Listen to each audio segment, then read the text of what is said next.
Good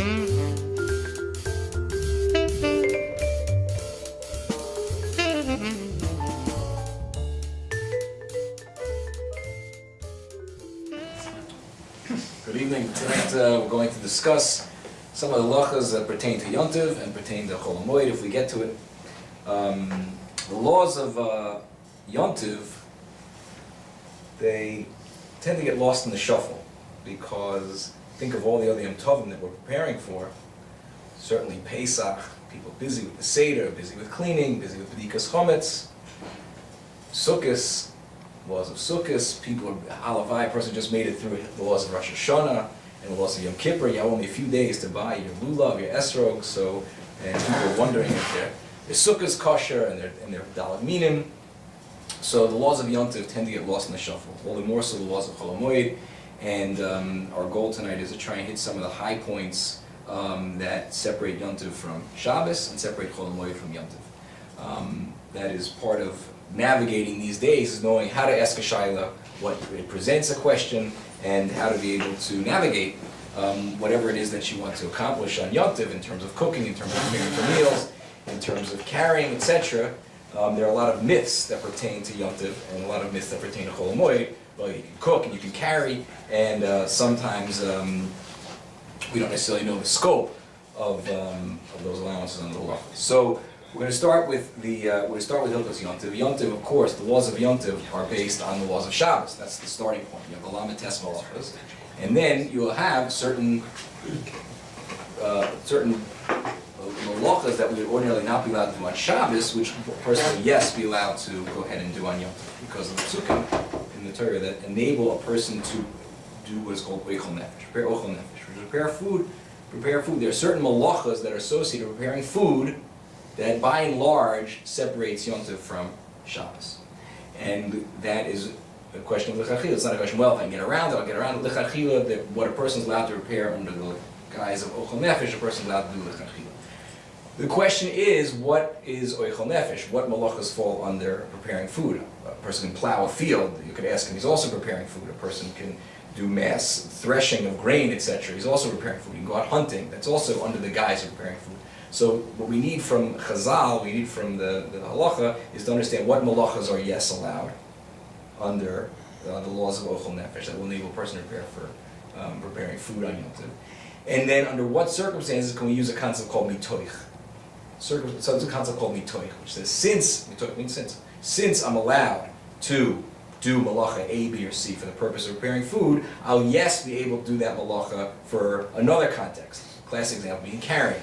A woman can push a baby stroller, a person can carry his child, or carry his talis, or carry a machzer to shul if need be. Now that has nothing to do with preparing food, right? But since there is an allowance for carrying for the purposes of Ochel Nefesh, so under certain circumstances which are defined by Chazal, we're able to extrapolate that a person will be able to let's say carry, even if it's not for the purpose of carrying your chicken soup from one house to the next. And again, we'll have to get there because a person should not make the mistake and think, well, carte blanche, I have the right to carry whatever I want, and now it's therefore a good time to move my apartment, or well, it's a good time I'm allowed to cook, and I have a busy Chol Hamoed coming up, so let me therefore, I'll just, back into all my cooking, and I'll do all the cooking on Yom Tov. That's not what Chazal had in mind.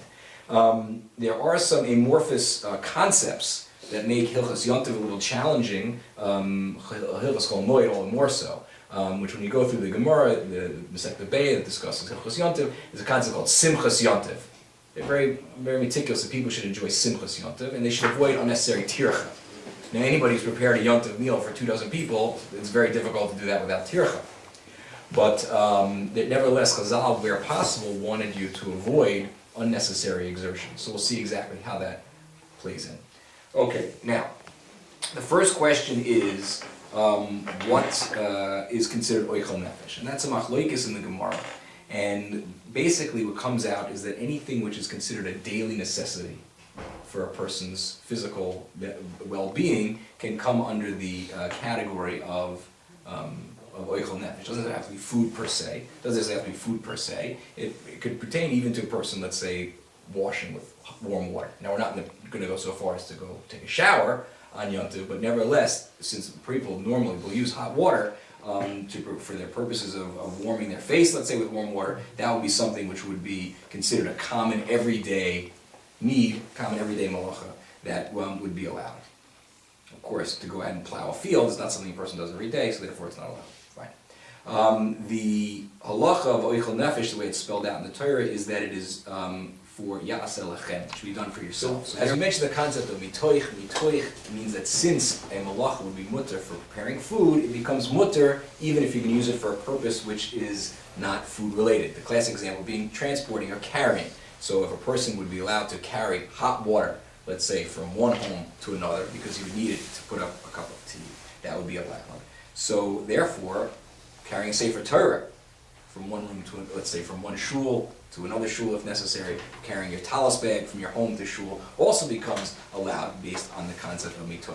Now this is limited, that it has to be for the purpose of a yontiv need. A person is not just home free, and now I'll carry my office keys and I'll carry around things which I don't really need for yontiv just because of the principle of mitoch. That is not allowed. It has to be for a legitimate yontiv need.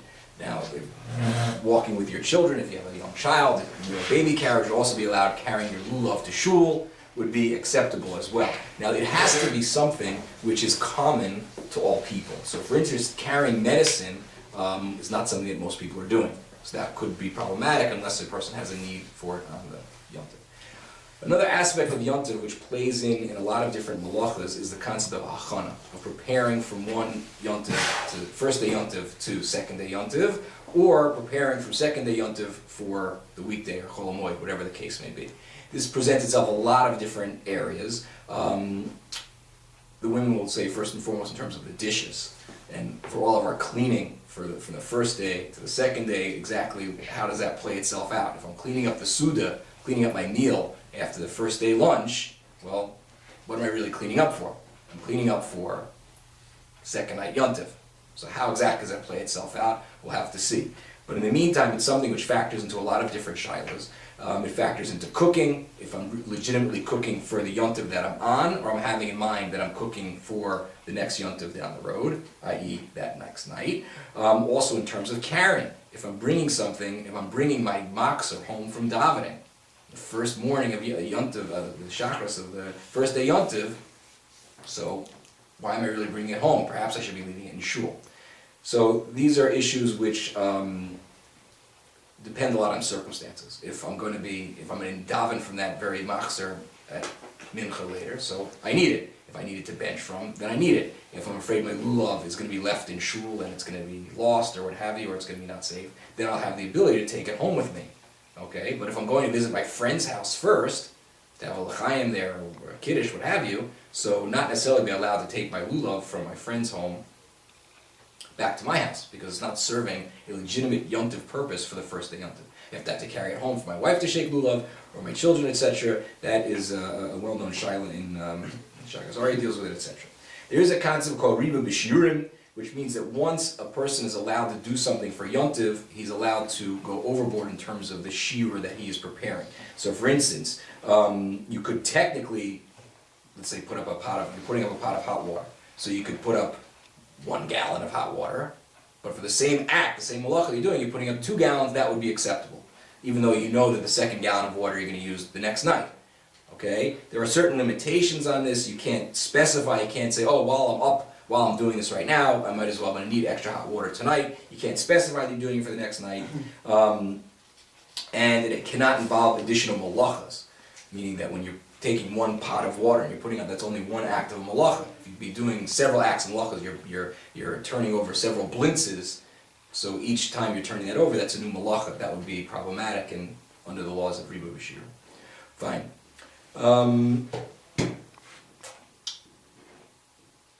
Great. Let's talk about the laws of cooking. Fine. We said that's the major allowance of yontiv is oichel nefesh, repair oichel nefesh. The cooking that should be done for that day, the day that you need it for that particular yontiv. Anything that you can prepare before yontiv, ideally you should. Chazal didn't want you spending all of yontiv in the kitchen. There are some things that one simply won't taste as fresh, challahs, etc., that we're able to, yes, prepare on Yom Tov if they needed to or they wanted to. There are certain things which will taste better if they're prepared before Yom Tov, in the eyes of Chazal. Cooked fruit, etc., jello, those things must be prepared before Yom Tov, because they could have and they should have. Anything a person can and should have done before Yom Tov, he should. When we get to Borer, we'll talk about sorting silverware. So sorting silverware is something a person should do before Yom Tov. It's not, the silverware doesn't taste any better if you sort it on Yom Tov. So any malacha that a person could do before Yom Tov, he should, right? But if it comes to grinding, slicing vegetables, these type of things, spices, etc., then if one does it before Yom Tov, they won't have the same taste, they won't have the same sharpness, etc. Therefore, one is allowed to do it on Yom Tov. Fine. Right. How much is a person allowed to cook? This goes into what we mentioned before. You don't have to calculate the exact number of portions. I know we have 12 people, I'm only allowed to cook up 12 pieces. Even if you're cooking on Yom Tov, you don't have to make an exact number. You could say, I'm going to make a large enough amount that whoever is going to show up at the table is going to have plenty to eat as much as they want. That's fine. You don't have to start making cheshbon as how many people are going to be here. Even if you end up having extra amount that's going to be cooked for the next day, would also be acceptable, as long as we said 3 conditions. One is that you're cooking it all at one time. It's all being done all in one shot. And the second thing is that there's no extra effort that's being involved. And the third thing is that I'm not mentioning I'm doing it for tomorrow. Now, sometimes you need to cook extra in order for it to taste yummy.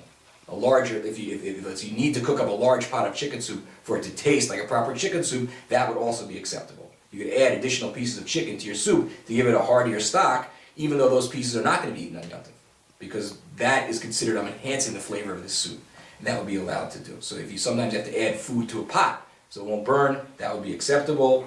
If you only need a small potato kugel, but the only pot you have, lo and behold, is a large pan, and it would burn, then you'd be allowed to peel the extra potatoes and make a kugel large enough to fill up that pan. Fine. Well, it's just a couple of practical applications. If you need extra chicken, you can cook and roast an entire chicken, right? Even though you don't need the whole thing, and you can leave it for the next day or after Yom Tov, it's fine. However, if you have to bread, if you have, let's say you're making cutlets, you say, well, I really only need 6. Well, as long as I'm doing it, let me put up 12. That you can't do, because why? Every time you're breading the cutlets, that's an additional malacha that's involved. Fine, same thing with stuffed cabbage, kreplach, etc. Now, if everything was prepared before Yom Tov, they're all prepared before Yom Tov, now it's just a question of putting all of them in one pot, and putting that one pot on the flame, that would be acceptable because you're doing only one malacha. Okay? Questions, comments, rebuttal? That's a look at cooking. Fine. So it doesn't mean, again, we're here to bust some myths, it doesn't mean, well, it's Yom Tov, therefore I can cook. Not, well, okay, I have off from work, and therefore let me bake challahs for the rest of the winter. That's not what Chazal had in mind. Great. Mavir. Matzah. So, mavir, kindling a flame, obviously associated with cooking. This is one of the malachas which is allowed on Yom Tov. However, there is a problem of creating a new flame, right? They always say you can light candles second night from a pre-existing flame. Okay, so this is a concept. Chazal said it's also to create a new fire on Yom Tov where it did not exist before. Okay, so therefore, when a person needs candles, you take from a pre-existing flame. To strike a match on Yom Tov would be also, right? It's a flame that's started from scratch. Okay, the turning on electric light would be problematic. Because I'm obvious I'm malachas, but I'm creating a brand new fire. It's problematic. So what do? You light from an existing flame. You light from an existing flame. If you have a gas stove or a pilot light, that is burning constantly, so you can turn it on and you can use that as a pre-existing flame. If it's an electric ignition, that won't be available. And lighting a match from a candle would be acceptable. Okay. However, you should make sure that you put the match right over the flame, rather than just having it be in the vicinity of the heat, and the heat will cause the match to combust. That is looked at as a new fire. You can use a red hot electric coil if you have one available. That would be acceptable. That has the status of existing flame. You're allowed to turn up the flame. You're allowed to turn up the flame if you're going to prolong an existing flame. That is acceptable. Can you turn it down? Turning down. That is a Shai will get to in just 1 minute. There is a way to do it. There is an acceptable way to do it, but it's a little bit of an episode we'll discuss in just a second. Right, and if a person would need, in a case of need, you could ask a non-Jew to create a new fire for you. That would be necessary. You could ask a non-Jew for cooking purposes, light purposes, whatever it happens to be. Whatever it happens to be. If you have no light to eat from, no light to learn from, you could ask a non-Jew to turn on the light. That would be acceptable. Okay, just a couple practical situations over here. If you need a fire to heat your house for whatever reason, that would be acceptable. That would be, even though it's not for the purposes of food per se, that would be allowed. Illumination, we said, is okay to light up a dark room, but not an electric light. In shul, they have the candles in front of the chazan, correct? That's considered a kavod. That would be allowed. If you have a sudas mitzvah, a bris, etc., that would also be acceptable to light candles for that. The yard site candles, the shaila, there's different opinions on that. Obviously, so you should try to do it before Yom Tov. If you forgot, you can ask a shaila. There's different sides and rules on that. Okay, extinguishing a flame. The yard site's the second day. What's that? The yard site's the second day. The yard site is the second You day. can't do it before you. You can't do it before. Most people have lit from before, no? 48. Most of those are 24 hours. Ah, music. Okay. Yeah. So we have to light it from existing fire. You light from existing flame. Two other options they give you is to be if it's lit from the candle in the shul, they take it from that, or you could derive some other benefit from it. Meaning, rather than just the yard site candle per se, you could use it for the purpose of some other benefit, eat by it, let's say, rather than just have it be for the yard site candle itself. Okay, extinguishing a flame, which would include reducing the size of a flame. Okay, before we saw turning up a flame, now you want to turn down. So that's generally also on Yom Tov. Generally also to do that on Yom Tov, to turn down the flame. The shaila is, what about for food purposes? Meaning that you now have your flame up and it's on 7 and you need it on a 4, otherwise your food is going to get burnt. So that is allowed, because why? It's considered a direct necessity for preparing the food. That's part of Ochel Nefesh. And Ramosha said it was mutter to lower an existing flame to prevent the food from burning. Okay.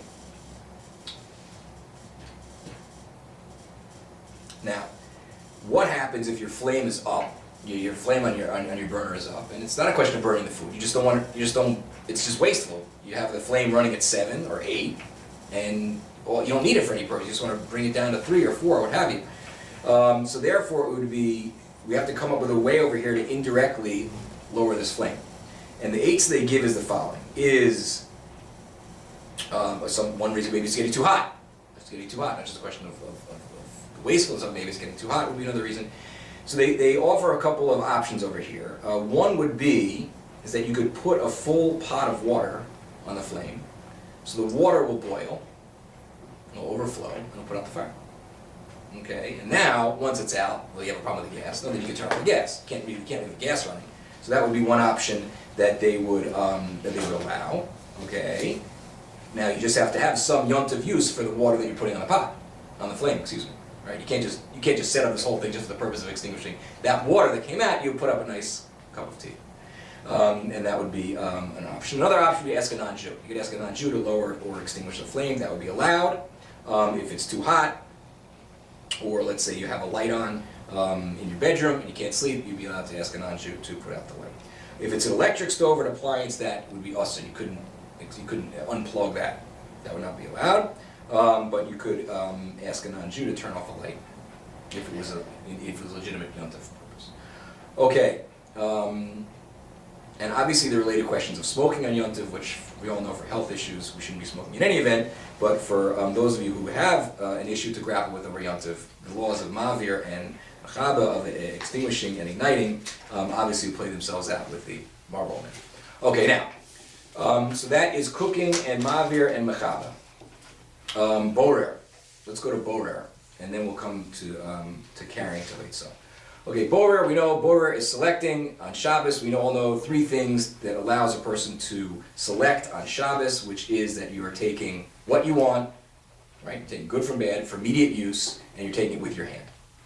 That's as opposed to a vessel which is used for sorting. That's baseline Borer on Shabbos. Malacha, which comes up very, very frequently, almost every Shabbos, with your bones, etc., in your chicken or your fish, what have you. Very common malacha, and one the person has to be mindful of in every given Shabbos. Now, Yom Tov things are a little bit turned upside down, a little bit counterintuitive.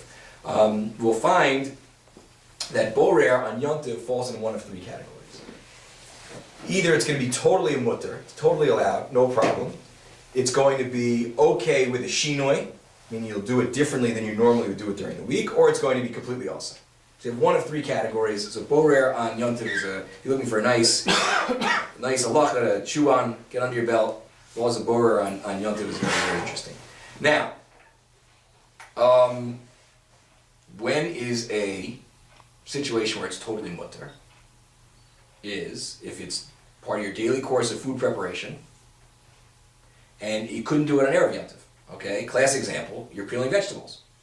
So you're peeling vegetables. So you can peel your vegetables on Erev Yom Tov, but they're not going to be fresh, they're not going to be crunchy, they're not going to be yummy. So if it was Shabbos, we'd be busy. Is it for immediate use? Am I doing this after I get home from shul? Right? Because it has to be for immediate use. When I'm peeling, I'm taking, right? It's something I'm allowed to do. It fits within the laws of borer, but it has to be done for immediate use. Correct? So on Yom Tov, you will not be limited to that. Okay? You can do it for later in the day. You can use a special utensil. You need a peeler, what have you. Those will all be allowed. You're liberated from the traditional rules of borer on Shabbos. Okay? So sometimes it feels a little awkward. I feel like I shouldn't be doing this, but it's okay. Fine. And again, like we said, you could have done Erev Yom Tov, but it's going to taste better now. Or a lot of times people are too busy. People are too busy Erev Yom Tov, fine. Now, the curveball over here is that they want you to do things in a way that's the least amount of tircha. Okay, the least amount of tircha, the least amount of exertion possible. Okay? So therefore, we're used to thinking, well, I have to take good from bad. I have to take good from bad. That's why you do it on Shabbos, right? On Yom Tov, it doesn't work that way. On Yom Tov, you do what's easier. Okay, so if you look at a cluster of grapes, and you have 52 good grapes and 9 bad grapes, so you just pluck away the bad grapes. And if the ratio is the opposite, you do the opposite. Whatever is going to be the least effort involved. Because that's consistent with Simchas Yom Tov, it's consistent with not being involved in tircha. Okay? The two limitations over here is that it has to be used on Yom Tov. You can't be doing borer, you can't be sorting things for the next night. You can't be doing things for the first day of Chol Hamoed, let's say, or for a weekday. That you'd still be limited to from the laws of Achana. So therefore, let's say you're washing your silverware, and now you want to put your silverware away in the silver chest. That will be problematic if you're doing it for the next night Yom Tov. Correct? And also, something on a large scale, let's say using a sieve, that would still be also on Yom Tov. Something which is a large scale type of borer would also be out. Fine. That's your first first stage of borer, which is that it would be totally mutter. Fine. There's a middle phase over here which is allowed via shinoi. Okay? And the shinoi is that something that I really could have done before Yom Tov. Okay? Peeling your vegetables you can't do before Yom Tov. They're not going to taste yummy. But sorting my silverware, I could do before Yom Tov. There's no reason why I couldn't sort my silverware before Yom Tov. So therefore, that's problematic to do on Yom Tov. Why am I leaving it? Now, if it's the type of thing I didn't have time to do it, let's say I didn't have time to do it, right? You toiveled 82 pieces of silverware 10 minutes before Shkia. You didn't have time to do it. So you didn't have time to do it. That's I consider like I left it. But it's something in the ordinary course of my preparations for Yom Tov, I could have got to it, and I didn't. So over here, I'm allowed to separate with a shinoi. Okay, I'm allowed to do borer, just with one shinoi, not the normal manner. Okay? So whatever the normal manner is, I have to depart from it. What's considered, and this is also counterintuitive, what's considered a shinoi is taking what I want, the good from the bad. And we think of that as the normal way of doing it on Shabbos, okay? So therefore, all my silverware is mixed together. I now need a knife, I take a knife. I now need a fork, I take a fork. That's considered doing it with a shinoi. And you find this, generally speaking, in a lot of Hilchos Yom Tov, that a person could not do Erev Yom Tov is going to be mutter lechatchila, and something which a person could have done Erev Yom Tov will be allowed, but with a shinoi. So you see that theme comes up quite a bit in Hilchos Yom Tov. The situations, we mentioned one situation where borer is completely osir, is that if it's a large quantity. If you're doing borer in a large quantity, you're sifting flour, you're moving impurities out of grain, that would be osir because it's done on a large scale. So now, even if you're going to do everything that you do on Shabbos, you're going to do good for bad, immediate use, with my hand, that would still be osir. Because Yom Tov, they didn't want you involved in large scale activities. Fine. Okay, a couple practical applications over here. Peeling, you said peeling is going to be allowed. If you have an apple core, a vegetable peeler, that's going to be mutter, that's going to be a-okay. You can use a perforated spoon, would be allowed to be used on Yom Tov, which people are like, that's the one utensil, stay away from on Shabbos. No, get that perforated spoon away from me. Right, on Yom Tov you'll be allowed to do it. A sieve will still be out because that's large-scale sorting. Straining soup is a-okay. Okay, you want to use the pot over there to strain out soup, that's fine. You want to use a colander to strain your water for your noodles, that is also a-okay. So many people refrain from using tea bags on Shabbos because of issues of borer. There's also issues of bishul, but for issues of borer, it is a-okay to use them on Yom Tov, no problem. Squeezing lemons will be a-okay. Removing your seeds from your melon and your cantaloupe and your honeydew is also a-okay. Your watermelon, fine. Your bones from your fish and your chicken, no problem, right? You're going to use it that day, right? So we're all used to doing this when we come home from shul because it's got to be close to the meal on Shabbos. But on Yom Tov, you can do it, you know, if you can 4 hours before, 5 hours before, 6 hours before, that's all a-okay. Washing, if you need to wash fruits and veggies, that's a-okay, even for later use is fine.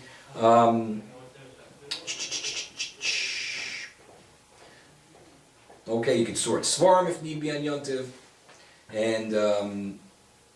and cutlery we said should be done preferably Erev Yom Tov.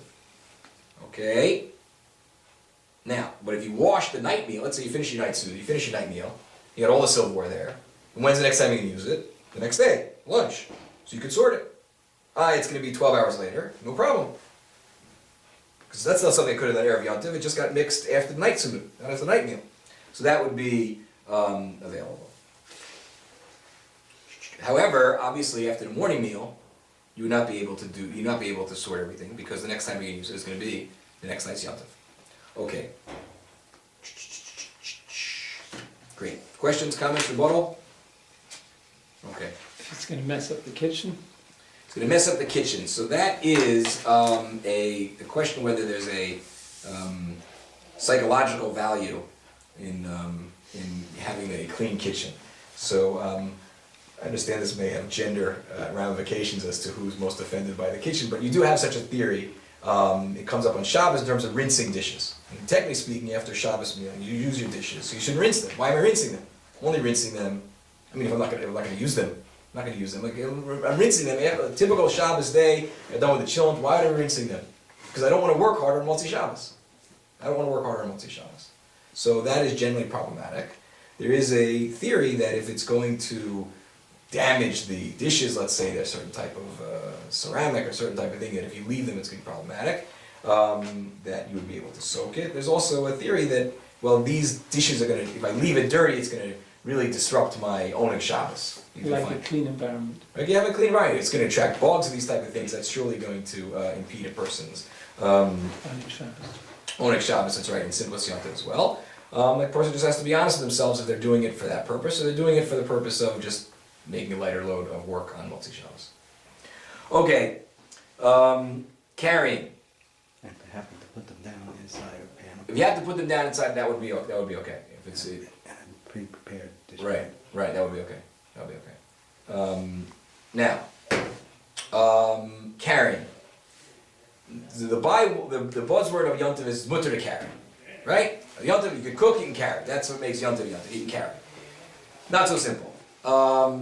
Again, how do we get to carrying being allowed? Oichel nefesh, things related to food consumption is a-okay. So I can carry the food to where I need it. I'm going to my neighbors, he asked me to make the kugel, I'm bringing the kugel, here I'm bringing the wine, I'm carrying oichel nefesh. Great. Now,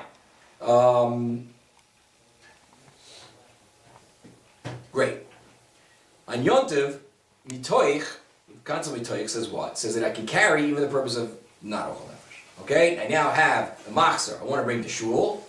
So if it's Shabbos, you have to bring the machzer, your siddur, to shul Erev Shabbos. It's got to be there Erev Shabbos. On Yom Tov, you can bring it that morning. You can bring it that morning with you. Your talis, you can carry your talis. Kittel for the seder, your haggadah, whatever it happens to be. You're taking your baby carriage. That is considered a Yom Tov need that you're bringing Junior along with you. That's a-okay. Fine. Now, if it what? It's going to enhance your simcha. It's going to enhance your simcha's Yom Tov. Okay? So this would be true for keys. Anything that's going to serve a legitimate Yom Tov purpose. Great. Now, I don't have to be absolutely positive that every single thing that I'm carrying, I'm using at every single instant, okay? So let's say it may rain. So you can carry your raincoat. There's a reasonable possibility that it may rain. If it does rain, I want my raincoat. So that's part of my simple ziyata. Let's say, okay, you're taking little Junior along with you to the Suda. So you don't have to reckon how many diapers you go through on a typical, you bring what you need. Maybe it's gonna get cold, right? You bring another outfit in case he spits up, right? So therefore you have the whole entourage of things that you're likely to need. Great. This is true even if you could have brought everything to the destination beforehand. Meaning I know that I could bring my Haggadah to my host on the first night of Pesach, and I know I could arrange it that I have my talis and shul. It's not something that I have to avoid. It's not something that I have to avoid. Okay, even I could have brought it there, but it's one of the things I'm allowed to do, lichatchila. Fine. Now, when is it also to carry on Yom Tov? When does carrying on Yom Tov present a problem? Is if it's needed for the next day. Right? You have that little bubble inside your head. Why am I carrying my talis home with me? So if I know that tomorrow morning I'm davening in a different minyan, and if I leave my talis in shul, I have to first walk to this one and then walk over there, and it'll be a big hassle. So that's not really serving legitimate need for that Yom Tov, correct? Obviously I can wear my talis home, but that's not what we're talking about. So if I need things for second night Seder, let's say my first night Seder I had the Haggadah, right? I brought my Haggadah, I brought to the first night Seder, and the second night Seder I'm eating by someone else. So if that's the reason why I'm carrying my Haggadah home for the second night Seder, that's problematic for the next day. And we could all think of a reason that I'm using the Haggadah. Maybe I'll use it the next day, I'll look at a new shot in the Dalet Bonim or something. So there's other ways of being able to get around this, but nevertheless that's the concept, is that I have to think, why am I carrying? Correct? It's going to present an issue if a person's carrying, let's say, Bein Hashemashos perhaps, or if you're carrying late in the day and your destination you're going to reach after sunset. That's going to be much harder to justify the carrying that I'm doing at that point. Fine. Great. Now, there's a shiloh over here about... That last thing's very common. Is that called a need for now? When the time is going to change, it's going to go from... That's very... It's very... But you got to go now, so that means that...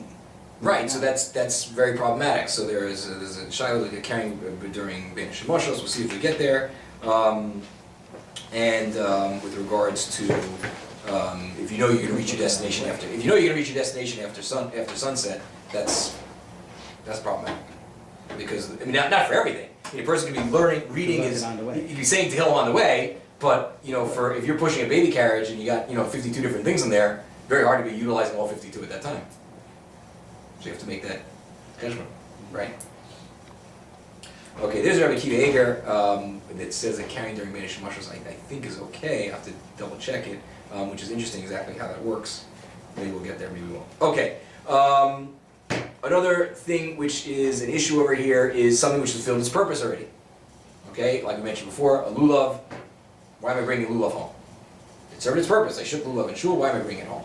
Now, maybe someone at home needs to shake lulav, so therefore I would be allowed to bring it home. What happens if I'm be distressed? If I can't carry it, let's say a key, right?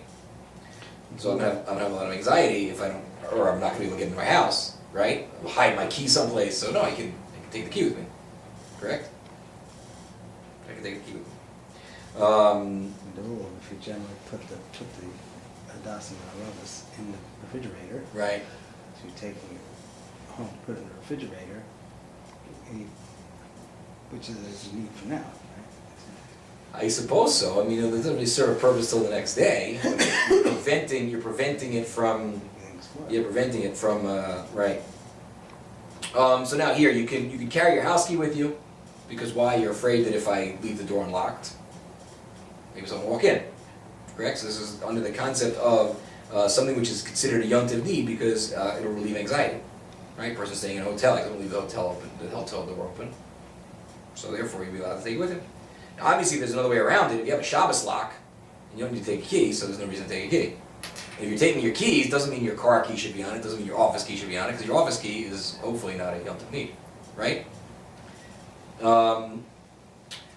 There's a shiloh over here regarding taking out the trash, everyone's favorite Yom Tov activity. How does one take out the trash, right? So you're allowed to carry it out because you don't want to leave the trash in your house. Simple. Okay? So now the best thing to do would be to store it until after Yom Tov. If you have a garage or a basement or what have you, they can store it. That's the best bet. But most of us are accumulating quite a bit of trash over the course of Yom Tov. So therefore, how do you manage it over here? Moving your bins out to the street for collection is usually problematic. I mean, that I'm not going to wheel my trash bin out to the street for collection. That's not providing any Yom Tov need. Okay? That's not providing Yom Tov need. The eitzah is, do you move your bins out to the street before Yom Tov? Your garbage bins go out before Yom Tov. Okay? Now, as you generate trash on Yom Tov, then what? You can't leave it in your house, so you carry it out to the bin. Okay? That's the general eitzah over here in terms of trash. Couple practical applications over here in terms of carrying. We just preface with one other thing. We mentioned that you're allowed to carry more than would be necessary. We said, talk about Bashurim. When something's mutter, you can carry additional things along those lines. Again, if it's all done in one act, there's no additional exertion, and you're not saying that I'm doing this for the purpose of getting around the Yom Tov here. So therefore, you have diapers, tissues, etc. You take the whole package. You don't have to cheshbon and reckon how many exactly you're going to need. But some poskim want that it should be the same type of thing, meaning that you can bring a dozen diapers because they're all the same. But if you're going to have 12 keys on a key ring, each key has a different function. That would be more problematic. Fine. Good. Okay, just a couple practical applications. Watches are mutter to wear, even those people who would say who would be makbid not to wear on Shabbos, knowing the time is a Yom Tov need. Got to know what time mincha is, got to know what time your chavrusa is. Fine. Mitzvah-related items we said are a-okay. Shofar, lulav, and sefer, etc. But after the mitzvah is done, it'd be also to carry it home. Again, unless you don't have it, you need a secure location. You need a secure location. Talis, we said you could carry your talis to shul in the morning, but it's also to carry it home the next day because you have no real need for it. Again, if it's going to be lost in shul or what have you, you're davening and you're afraid it's going to get lost, then you would be allowed to take it back with you. Or obviously you have the eights of carrying it home. One issue which is problematic but needs to be thought through is carrying your machzor or tashlich on Rosh Hashanah, because often that's going to be late in the day. So when you be carrying back your machzor from tashlich, you may already be considered carrying from one day to the next.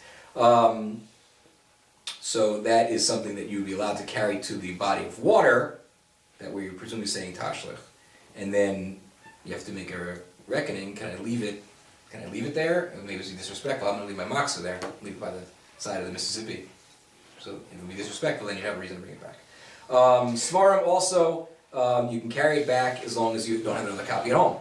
Meaning if you have another bencher at home and there's no reason to carry this bencher. However, if it's something you have a Chedushi Ruchaim and you only have one copy, then you can bring it back with you. You learn it when you get back. Baby carriages we did. Okay. With this, I think we will conclude a overview of Hilchos Yom Tov. Again, the paradigm is Oichel Nefesh is allowed. Then from the laws of, you figure out what malachas are allowed under Oichel Nefesh. It's not the spectrum of things. You have to know which malachas, kneading and boirer and bishul, etc. are yes available under Oichel Nefesh, and then you use the laws of mitoich, the concept of mitoich, to extrapolate out under what other circumstances in terms of carrying, etc. And then always to keep in mind the concept of achana, that am I doing the malacha for this Yom Tov, or am I really doing it for the next Yom Tov? And with that, we will conclude our discussion of Hilchos Yom Tov. Unless we have any questions. So you could take garbage out, but Right. you can't leave it in the house because it smells. Correct. So would that be to bottles also? If it depends, if they're dirty and they have a smell to them, then It's uncomfortable. yeah, if it's uncomfortable, then I would say yes. But it's just a question like, well, it's really recycling day, and it's just a clear bottle, an empty bottle. So that's what I was thinking about. Right, yeah. Practical. We're gonna have all the bottles from the Seder. Right. So presumably, I would think You can't wash them out because this was what you would do maybe all year long. Right. Sure. Right. So But can you take out? You said put the bin out before. right. Can you take those empty bottles, or that's not like garbage? I would say I'd leave it in my garage until it's not going to really accumulate that much in terms of discomfort and smell. Again, it depends on the situation, but the person. Like, what would you do on a Shabbos? On Shabbos, you'd probably put it in the basement or put it in the garage or something. Yeah, I mean, yeah, one bottle till the night, right, but here. Right, so here it's gonna be Pesach, and you have 22 bottles, and it's gonna be over 2 nights, it's over 3 It days. may not be that simple So to again, do but- not Chol Hamoed either then. Right, so, right, so if you need the room, or it's gonna cause a certain discomfort, then it would be allowed. If not, you just say, well, it's recycling day, and I wanna feel like a good citizen, then probably not. I mean, eventually, if you wouldn't do it the first Yom, you'll have so much the second Yom Tov. Right. But that doesn't, I don't know if that helps. You say. Yeah, in terms of Chol Hamoed, But- the laws of Yom Tov are really lifted. We don't have a problem with Yom Tov and Chol Hamoed, so probably okay. There's not too much tircha involved. It's not like you're moving. I'm just being very back, but it's Wednesday is the day. I don't know if it's just that universally Wednesday. So Right. that means the second morning of Yom Tov. Right. And the last morning, right? The last morning. Right. So yeah, assuming you put it out Chol Hamoed, and they would collect it. You put that whole mind. Yeah, I think so. Thank you. Actually, like this is. Okay, wishing everyone a wonderful Yom Tov, and I hope you found the class enjoyable.